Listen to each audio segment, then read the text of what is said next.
আপনারা কোথায় থাকেন যখন মসজিদে আক্রমণ করা হয়? কোথায় থাকেন যখন গোমাতার নামে তাদের উপর নির্মচারে অত্যাচার করা হয়? কোথায় থাকেন যখন লাভ জিহাদের নামে তাদের উপর আক্রমণ করা হয়, বাড়িঘর ভাঙচুর করা হয়? এডিসিতে নির্বাচন প্রচার জোর কদমে চলতেছে।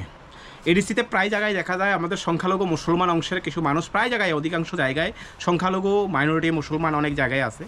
এদের ভোটের প্রয়োজন, তাদের ভোটের প্রয়োজন। আর এই ভোটকে কেন্দ্র করে সেটাই অধিকাংশ সংখ্যালঘু এরিয়াগুলিতে ত্রিপুরা মাইনরিটি মোর্চার মানে সংখ্যালঘু মোর্চার বিজিবির যে কর্মকর্তারা আছে তারা প্রতিনিয়ত নিজেকে ইসলাম দাবি করে, মুসলমান দাবি করে বিভিন্ন জায়গায়, বিভিন্ন মহল্লায়, বিভিন্ন পাড়াতে, বিভিন্ন অলিতে গলিতে তাদেরকে আমি একজন মুসলমান হিসেবে আমি বিজিবির এই মোর্চা, আমি সেই মোর্চা, বিজিবির এই ক্ষমতায় আছি, বিজিবির এই ক্ষমতায় আছি, সেই অজুহাত দেখায় সে, সেই সাধুবাদ দেখায় সে, তারা বিভিন্ন সংখ্যালঘু মুসলমান এলাকাগুলিতে যাইতেছে। তারা দাবি করতেছে আমরা মুসলমান, দাবি করতেছে আমরা মুসলমানের জন্য কথা কই, দাবি করতেছে আমরা এই রাজ্যের সংখ্যালঘু মুসলমানের উন্নয়নের কথা কই।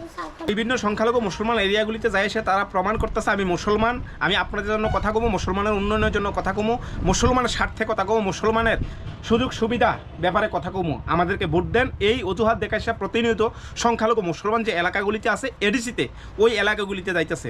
আমি আপনারা যারা আপনাদের কাছে আইয়ে আপনারা তাদেরকে কয়েকটা প্রশ্ন করবেন, একজন মানুষ হিসাবে, একজন নাগরিক হিসাবে, একজন এই দেশের সুনাগরিক হিসাবে, এই সমাজের একজন কর্তব্য মানুষ হিসাবে নিজে প্রশ্ন করবেন। যখন উদয়পুরে বাংলাদেশের ঘটনা কেন্দ্র করে মসজিদগুলি আক্রমণ করা হয় আপনারা কোথায় আছিলেন? ফটিকরায় যখন সংখ্যালঘু মুসলমানদের ওপর নির্বিচারে অত্যাচার হয়, তাদের ঘরবাড়ি ভাঙচুর, আগুন জ্বালানো থেকে ধর্মীয় স্থান কোরআন শরীফ পুরানো হয়, তখন কই আসতেন? উদয়পুর যে সংখ্যালঘু মুসলমানদের উপর মসজিদের উপর নির্বিচারে কদমতলাতে ত্রিপুরা যে এতটা ঘটনা হয়েছে তখন কই আসলেন? তখন আপনারা কেন চুপ আসলেন? কী কারণ? আপনারা তো বর্তমান সরকার ক্ষমতায় আছে, আপনাদের সরকার ক্ষমতা আছে থাকা সত্ত্বেও আপনারা কোথায় ছিলেন তখন? তখন আপনাদের মনে আসতো না আপনারা সংখ্যালঘু মুসলমান? তখন আপনাদের দিমাগে আসতো না আমরা এই রাজ্যের সংখ্যালঘু, এই দেশের নাগরিক? তখন আপনাদের মনে আসতো না আমি এক আল্লাহকে মানি? তখন আপনারা কই আসলেন? তাদেরকে প্রশ্ন করবেন, তাদেরকে জিজ্ঞেস করবেন তখন কই আসছিলেন, কেন কথা কইছেন না, কী কারণে কথা কইছেন না? কারণ তারা হয়েছে চামচাগিরি করা পছন্দ করে, তারা মুখ এভাবে চিমটে থাকে। আজকে কথা কন, আপনার এগেনস্টে এফআইআর দিব, কেস করব, সেই করব। আর আমাদেরই সংখ্যালঘু অংশের কিছু মানুষ আয়া ফুসলাইবে, কথা কইস না, কথা কইলে ভেজাল আছে, এই আছে সেই আছে। আরে মানুষ বাঁচবো একবার, মরবো একবার, বারবার মানুষ জন্ম হয় না, বারবার মানুষের মৃত্যু হয় না। তবে হ্যাঁ, অন্যায়ের সাথে আপোষ করার চেয়ে ন্যায়ের সাথে মৃত্যুবরণ করা অনেক শ্রেয়। আপনারা দেখেন এই রাজ্যে ক্রমাগত সংখ্যালঘু মুসলমানদের উপর ইভেন বিজেপির মন্ত্রী বিধায়ক একের পর এক উস্কানিমূলক বক্তব্য, উস্কানিমূলক মনোভাব, উস্কানিমূলক বার্তা দিতেছে, স্পিচ দিতেছে। বস্কনগর থেকে শুরু করে সারা ত্রিপুরা রাজ্যে ওপেন স্টেজের মধ্যে উঠতে সেরা সংখ্যালঘু মুসলমানদের বিরুদ্ধে কি হারে গালিগালাজ করতেছে, তাদের আক্রমণ করতেছে, তাদের ধর্মীয় স্থানে আক্রমণ করতেছে। অথচ সেই মাইনরিটি যেই বিজিবি আজকে দাবি করে, যারা কয় মুসলমান উন্নয়ন করব, তারা চুরি করে বয়ে থাকে, মুখে চামটা লাগাই বয়ে থাকে।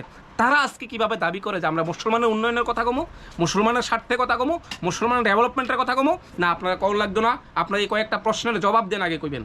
এই কয়েকটা প্রশ্ন আপনারা জিজ্ঞেস করলাম, এই প্রশ্নগুলি আপনি উত্তর দেন, তারপরে ভোটে লেগে আইবেন।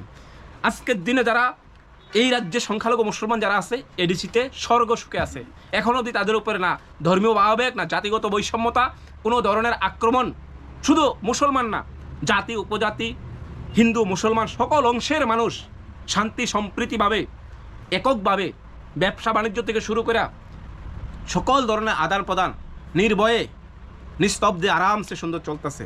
আজকে কেড়ে জানালা এরিয়াগুলিতে এই ধরনের বিজিবি মাফিয়াগুলি দ্বারা বিভিন্ন কখনো ধর্মের আধারে, কখনো বা জাতির আধারে, কখনো বা বিভিন্ন রাজনৈতিক আধারে কেবলমাত্র টার্গেট করা হয় রাজ্যের সংখ্যালঘু মুসলমানদের উপর করা হয় কেন?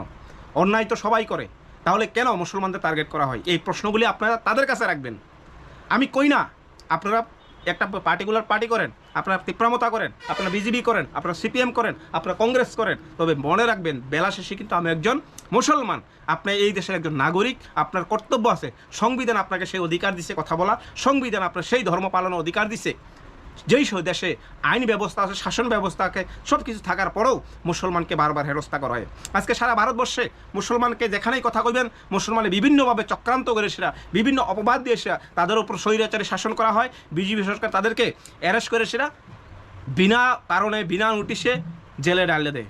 জেলে বড় কত বলবো, জেলে বলবো, জেলে ভরতে এমন একটা দিন আইব যে আর জায়গা থাকতো না। আজকে অনেকেই একজনের দেখলে আরেকজনে উস্কানি দেন, কথা কন, এই করেন সেই করেন। আরে আজকে আপনারা ঠিক হন, এই রাজ্যে 5 লক্ষ মুসলমান আছে, 4 লাখের উপরে প্রায় 5 লক্ষ মুসলমান আছে। আজকে 5 লক্ষ মুসলমান উপর নির্বাচনে অত্যাচার হইতেছে, শুধু একমাত্র এডিসি এলাকাগুলি বাদ দিয়ে সেটা। এডিসি এলাকা আপনি একটা ঘটনা দেখান যেখানে কোনো সংখ্যালঘু মুসলমানদের উপর ধর্মের আকারে কিংবা জাতির আধারে ভিত্তি করে সে তাদের উপর অত্যাচার করা হয়েছে, তাদের উপর মসজিদে আক্রমণ করা হয়েছে, তাদের পবিত্র কোরআন শরীফ পুরানো হয়েছে, দেখাইতে পারতেন না। তাহলে কেন যেই জায়গায় 100%-এর ভিত্তিতে 70% এডিসি এলাকায় মানুষ সুরক্ষিত আছে, যেই 70% এলাকায় মানুষ শান্তি সম্প্রীতি ঐক্যতে আছে, সেই জায়গায় 30% জেনারেল এরিয়া কেন সংখ্যালঘু মুসলমানরা আজকে কথা কইতে পারে না? আজকে তারা বাক স্বাধীনতা অধিকার নাই, তাদের খাওয়ার খাদ্যের ভিত্তিতে বাধা বিপত্তি, তাদের ধর্মীয় প্রতিষ্ঠানে বাধা বিপত্তি, কী কারণে? প্রশ্নগুলি রইল আপনাদের কাছে। আপনারা বিজেপিরে ভোট দেন, আজকের দিনও দেখি বিজেপিরা নির্লজ্জর মতে ভ্যায়ের মতন বিজেপিতে জয়েন করতেছেন। তাদের উদ্দেশ্যে একটা কথা কই, নিজের বিবেককে প্রশ্ন করেন।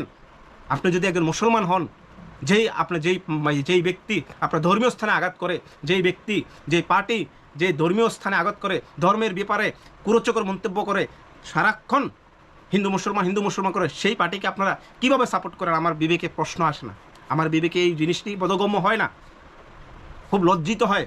যেই কারণে আজকে এই রাজ্যের মুসলমান, সারা দেশের মুসলমান যারাই কথা কয়, তাদের বিরুদ্ধে আপনারা দাঁড়াইতে পারেন খুব সুন্দর স্পষ্ট। এই রাজ্যের বড় আলেম ওলামা থেকে শুরু করে সকল অংশের মানুষ যারা বিজেপির চামচাগিরি করেন, তাদের কাছে প্রশ্ন, আপনারা কোথায় থাকেন যখন মসজিদে আক্রমণ করা হয়? কোথায় থাকেন যখন গোমাতার নামে তাদের উপর নির্মচারে অত্যাচার করা হয়? কোথায় থাকেন যখন লাভ জিহাদের নামে তাদের উপর আক্রমণ করা হয়, বাড়িঘর ভাঙচুর করা হয়? বাংলাদেশের ঘটনাকে কেন্দ্র করে সে ত্রিপুরার শান্তি সম্প্রীতি ঐক্য নষ্ট করার জন্য এক চক্রান্ত চালানো হয় না? অনেকে আবার মনে করে যে এটা কি এই যে কথাগুলি, এই যে চিন্তা ধারণাগুলি একটা জাতি বিরোধী বা ধর্ম বিরোধী, এমন না। এটা কখনোই সকল হিন্দুরা এটা সমর্থন করে না। অধিকাংশ মুসলমান থেকে অধিকাংশ হিন্দুরা, অন্য ভিন ধর্মের মানুষ এই ধরনের নিকৃষ্ট মানসিকতাকে নিন্দা করে, তাদের বিরোধিতা করে। কিন্তু কিছু বিজেপি আশ্রিত গুন্ডা যারা নিজেকে প্রমাণ করে আমরা হিন্দু, আমরা সনাতনী, আমরা RSS, আমরা বজরং দল, আমরা এই নিজেকে প্রতিষ্ঠিত করার জন্য, হিন্দু ধর্মকে বদনাম করার জন্য তাদের এই ট্যাগ লাগায় সেরা অযথা সমাজে বিভ্রান্ত সৃষ্টি করে। তাদের বিরুদ্ধে কেন বিজেপি সরকার এখন অবধি ক্ষমতায় থাকা সত্ত্বেও তাদের এগেনস্টে কোনো FIR নেয় না, তার এগেনস্টে কোনো নেয় না? আমাদের হযরত মুহাম্মদ সাল্লাল্লাহু সাল্লামকে প্রতিনিয়ত গালিগালাজ করে, তাদের বিরুদ্ধে কেন অ্যাকশন নেওয়া হয় না? প্রশ্নগুলি তাদেরকে বুঝাইবেন। আজকের দিনেও যারা বিজেপির হয়েছিরা, এই রাজ্যের মাইনরিটি মোর্চার হয়েছিরা, সংখ্যালঘুদের উন্নয়নের কথা কইতেছেন, তাদের কাছে কিছু প্রশ্ন আমার। আপনার কাছে অনুরোধ থাকবো, ভিডিওটা প্রত্যেকজনে প্রচুর পরিমাণে শেয়ার করবেন, তাদের মধ্যে পৌঁছাইবেন এই বার্তাটা।